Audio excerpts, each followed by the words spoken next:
कोल्हापुरात शनिवारी रात्री जोरदार पाऊस झालेला आहे। कागल, इचलकरंजी, हातकणंगले, शिरोळ परिसरात पावसानं हजेरी लावली। विजांच्या कडकडाटासह पाऊस पडण्याची शक्यता प्रशासनानं वर्तवली होती। मे महिना सुरू झाल्यापासून उन्हाची तीव्रता कायम आहे।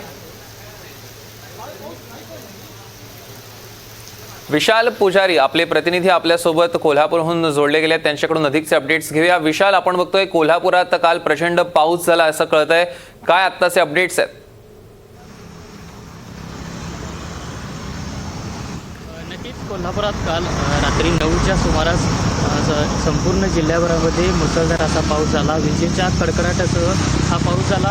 कोल्हापुरातल्या अनेक तालुक्यांमध्ये करवीर असेल, कागल, हातकणंगले, इचलकरंजी, आजरा, चंदगड या तालुक्यांमध्ये मुसळधार हा पाऊस झाला।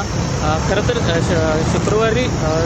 शुक्रवारी दुपारीसुद्धा अनेक काही ठिकाणी पाऊस झालेला होता आणि या काही ठिकाणी पावसामध्ये नुकसान देखील झालेलं होतं। मात्र कोल्हापूर शहर परिसरात शुक्रवारी पाऊस झालेला नव्हता।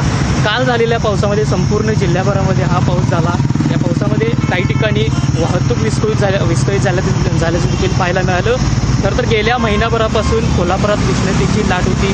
मात्र या 2 दिवसाच्या पावसानंतर हवेत थोडासा गारवा निर्माण झाल्याचं पाहायला मिळतं। त्यामुळं नागरिकांना उष्णतेपासून थोडासा दिलासा मिळाल्याचं देखील पाहायला मिळते। कोल्हापूर हा परिसर ऊसपट्टा म्हटला जातो, त्यामुळं या ऊसपट्ट्याच्या भागामध्ये शेतकऱ्यांना पावसाची प्रतीक्षा होती।